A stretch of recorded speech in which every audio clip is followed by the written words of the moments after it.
Welcome to the Orykl podcast, where we ask the big question, hey universe, what's going on? I'm your host, Venezuelan, and today we are exploring another fascinating spiritual journey. Let's get started.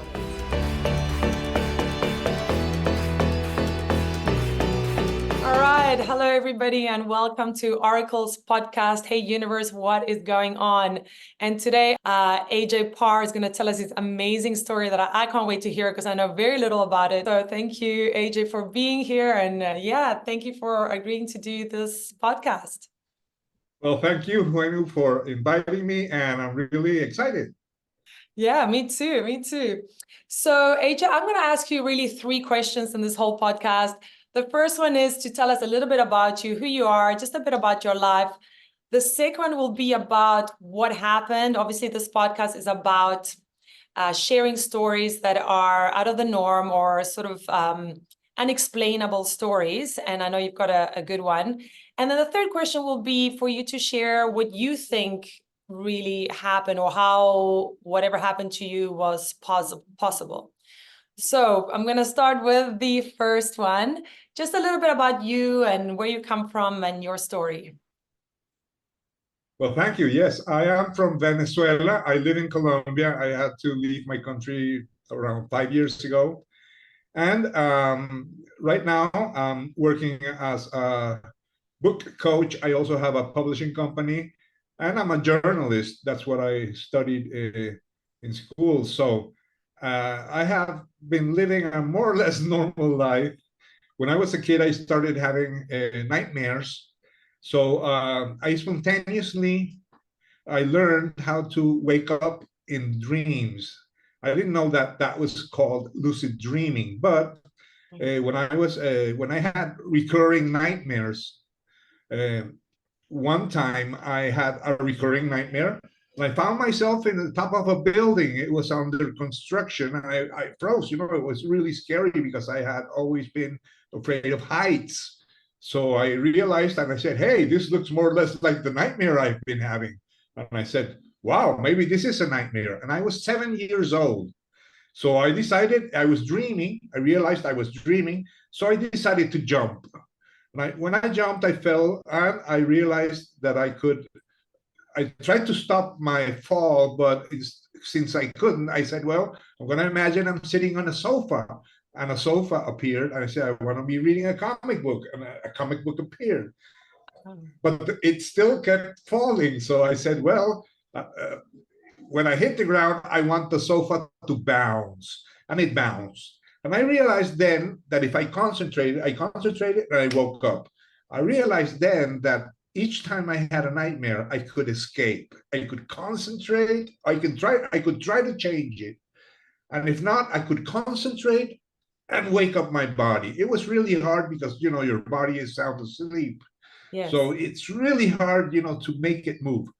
But if you concentrate enough, I realized I could do that. So this is like the preamble. I continued having lucid dreams every once in a while, and I started to meditate when I was around 18. But when I turned 34, I had this experience. I woke up in the middle of the night and it was completely dark. I tried to see my hands and I couldn't. It was pitch black. So I said, this must be a nightmare. So I concentrated and I woke up. Okay. And I wondered what that was. The following night, around the same time, at 3 o'clock in the morning, something like that, I woke up again and I tried to see my hands. And it was pitch dark. And I said, wait a minute, this is the same dream or nightmare I had last night. So I stayed a little while to try to figure out where I was, and I felt a presence in the darkness. I felt like someone was there. I didn't know if I had imagined it or if it was real, but it was so scary I left. I concentrated and left. And the third day in a row, it happened again. And I said, wow, what is this? And I felt the presence again. But this time I heard a voice. So it was true. There was someone there. And it said, relax, all is one. So at that moment, I decided to trust the voice and I relaxed. Yeah. And when I relaxed, I felt in my chest like an emptiness. You know, when you're scared, you feel something empty in your chest.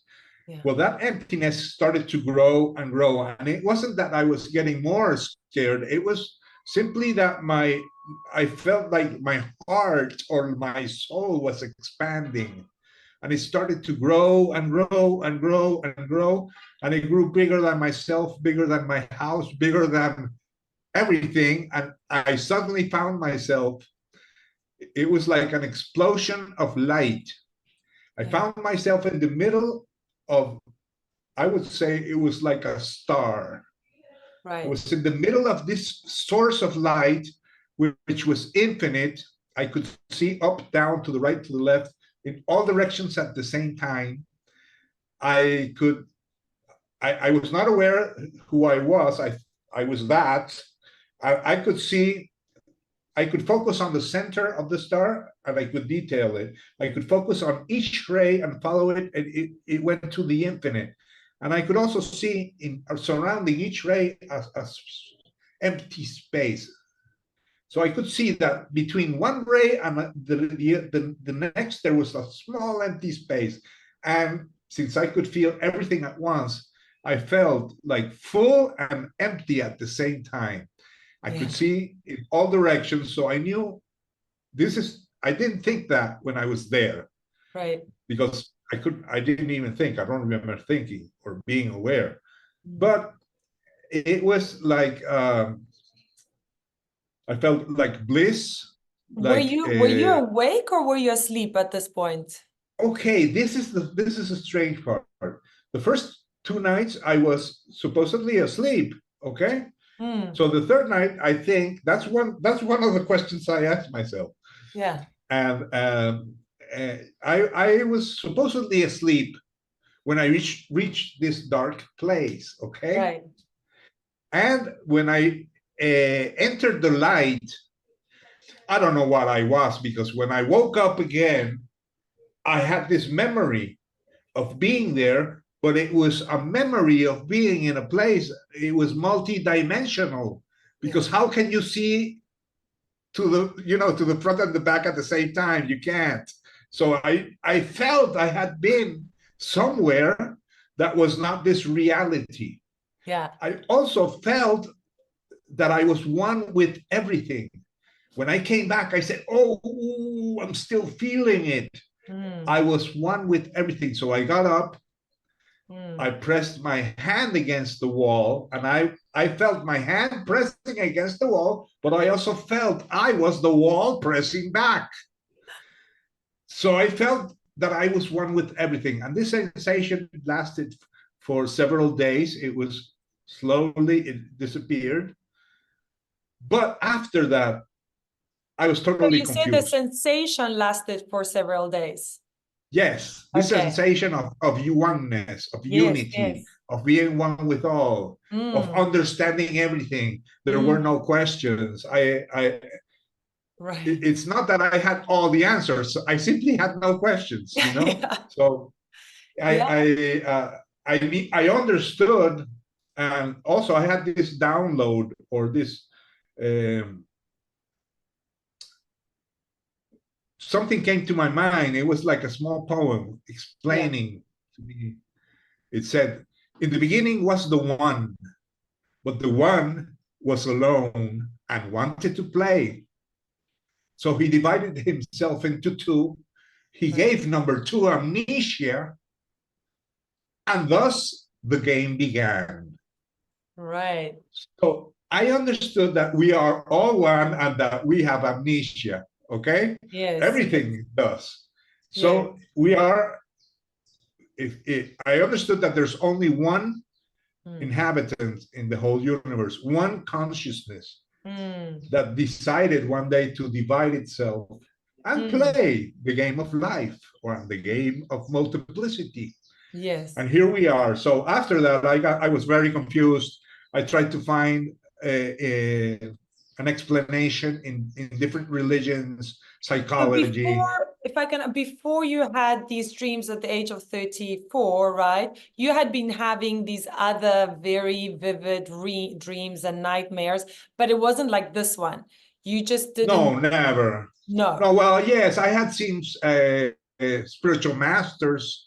I had visions, mystical Yeah. visions in dreams. Yes. I had contact with several dead people in dreams. Yes. But I always thought it was a dream. But this was more like a dream. So Yeah. what I did, I started looking for answers in different religions, and I started joining groups, but no one had a similar experience. Mm. I could not find. I joined the Gnostics, the Buddhists, the Freemasons, the Hindus, but no one talked about that exact experience of Mm. being one and merging with the light. So as time went on, like 4 years ago, I'm a journalist, and I met this Spanish journalist called Tessa Romero. And we Mm-hmm. were talking about spirituality one day, and I told her about my experience. Yeah. And she said, look, I had a near-death experience. Mm. And I went through exactly what you said. I went to a dark place, then the light, Interesting. and I could see up. I had what they call a 360-degree vision. I could see everything at the same time. And I said, wow, but that's exactly what I saw. But she had encounters with dead people and all that. Hers was a real near-death experience. Yeah. Mine was basically, I call it a near-death-like experience. So I Right. decided to start interviewing people who had had near-death experiences. And I started a podcast. Okay. And I started interviewing people who had had near-death experiences, and I found many who had been in that dark place where you cannot see your hand. It's called the void. Right. Okay, and once you're there in the void, you go to the light. And I found also many people who merged with the light and Yes. could see up and down, to the right, to the left, and had this same experience, this oneness experience. Mm. Some of them only had this experience when they died, and then when they came back, some of them had clinical death. Right. So I don't know if I died or not in my sleep. I don't know what happened, but I did have this experience, Yes. unexplainable experience that I call a near-death-like experience. And it led me to study different religions. I ended up writing over 20 books of different religions because I realized that all the religions have the same root, and the root is this understanding of oneness. The poem that I got that in the beginning was the one that is the basis of all religions. And I agree with you. Yeah. And what we're doing here is we're going back to the source. Life, right. And right. when people say, what is our mission? What should we do? This is all a trip back to realizing or to remembering that we are one. Yeah. Yeah. And that is the basis of all religions, Yeah. Because this oneness, the feeling of oneness, is also called love. When you love someone, you feel one with that person. I love it. And I love it. And I see, like you say, so many religions really talk about the same thing in a different language. We are one. It's exactly like you explain it. And it's good to have that experience, to have that awareness, because you come out of it obviously afterwards, and then you have the, back to normal life, back to situation, but you don't forget. And yeah, but this experience I had when I was 18 was nothing compared to what I had later, which was without anything, and it was in dreams. And it was after having an argument with God, because I told God when I turned 34, I complained. I said, wow, Jesus died at 33, and look what he did. I turned 34, and I've not realized I didn't have any mystical experiences, here I am now, 34 Right. years old. So thank you. I'm not going to look for you anymore. I give up. Forget about me looking for initiations or whatever, you know. Yes. And and this happened like 2 weeks after. It was like Yeah. his response. Really That's what I felt. interesting. I don't know. You know, there is no final conclusion Right. because all I can say is imagined or it's what I Mm. think, So but I how did did it not. change? How did it change your belief system, and how did your belief system change what you do every day, or how you act, or how the way you see life today? Well, first of all, I started comparing different religions and looking for Right. the core belief, and this took me 30 years.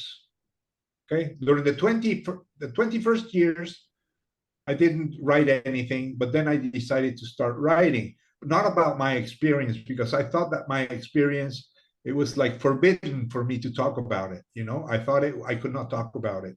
I Why? felt that, well, right after I had this experience, I said to myself, when I was still more or less in that oneness state, I said to myself, wow, I'm going to write a book. I'm going to be famous. So, so I'm going to write a book. And then I Yeah. started writing, you know, because I have read other books like Carlos Castaneda and all Yeah. other books. And I said, wow, I'm going to write this book. Did it So, diminish the experience when you started writing it? and then I heard a voice Yeah.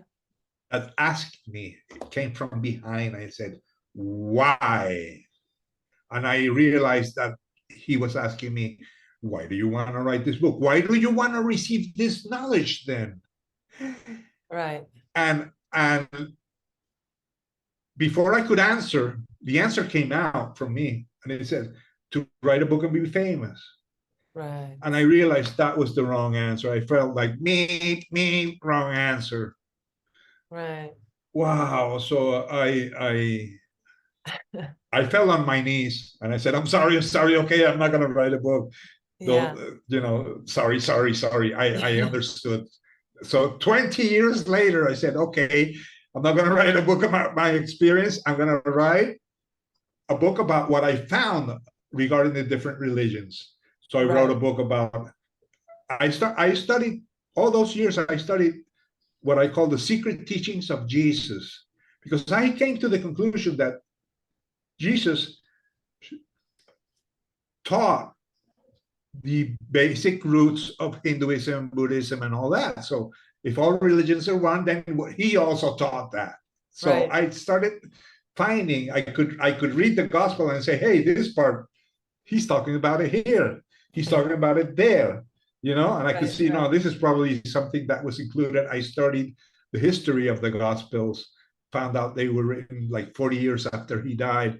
Nevertheless, I also studied the apocryphal uh, gospels, and as well as the teachings of Buddha, the teachings of Krishna, the Bhagavad Gita. They all talk about the same thing. Mm. So I ended up writing about Buddhism, Zen Buddhism, We'll Christianity, we'll put links to Hinduism. your books as well below, Okay, because I think it's quite great. So my last book was basically inspired by my or about my near-death experience research. right. And there I studied the commonalities that I Mm. found in people Mm. that I interviewed. And I also realized that near-death experiences are very different, but have the same root also, you know, like religions. Mm. So I came to the conclusion after reading Carl Jung. You know, he analyzed dreams and he analyzed mystical visions, and he Right. came to the conclusion that there are things called archetypes in our minds that, for example, the God archetype will be seen if you're an Eskimo living in Alaska, you see a deity or a god, it will have the face of the Alaskan guy, and it will be Right. one of their gods. But if you're an African living in the African jungle 3,000 years ago, Yes. and you get in touch with this archetype of God, you will see the African God. You see, Right. Right. and if it was 3,000 years ago before the birth of Jesus, and you had a near-death experience or a dream with this loving being that is all light, all love, you probably would have called him Apollo if you lived in Greece, or you probably would have called him Osiris if you lived in Egypt. So I Yes. realized that we all interpret Mm. God and Yeah. religion in our own special way. Okay. So I I called love it it. I called it the Tower of Babel syndrome. In the Right. Bible, they say that there was this tower that when you went up, God said, created different languages so people could not understand and not continue building this tower. So this tower is the tower of mystical knowledge. So Mm. when you go up there, either by ayahuasca meditation, near death experience, or any mystical experience, when you have this contact with God or oneness, when you come back, everyone speaks a different language because one will say, I saw Buddha. The other will say, no, no, I saw Krishna. No, no, I saw Christ.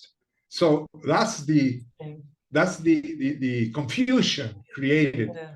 by God with this Tower of Babel. Yeah. And this protects the spiritual knowledge And because it's quite sad in a way that we have had all these wars with religions fighting each other, and then ultimately they're all saying the same thing. And ultimately, I haven't done the research you have, but I see and I hear what they're all saying, and I think we're actually saying the same thing. You know, we're using yeah, they're different affected languages, by different every vision, time different someone books, and yes, there are some differences that one could say are very, completely different. But I think those are man-made differences. You know, they don't come from right. original scriptures or teaching. Jesus did not write anything. Buddha did not write Yes, anything. Krishna did not write anything. The people who came after, they started writing and yeah, saying. that's it. That's it. But when you say my God is the one that's real, your God is not, or my religion is the true one, yours is not, Right, you're suffering from the Tower of Babel syndrome. You see, right, that's the right, right. problem. Even me, when I'm saying this is the way, nah, I'm also suffering. We always think that our truth Mm, is the truth. mhm. That's that's Yeah, the Tower of Babel syndrome. Uh, absolutely. Well, that was so fascinating. We're running out of time, but AJ, that was great. Thank you so much for sharing that. And, for me, what I love is just opening up people's minds to possibilities, to questioning, to life beyond this physical world. Because there is so much more, and we are so much more. And in whichever way people, believe that, it's good to ask that question.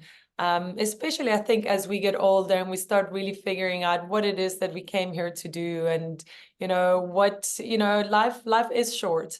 So how can we make the most of it? And I think once we understand who we are and what our purpose is, that makes a big difference. And these stories really inspire those questions. So I'm so thankful that you came to chat with us.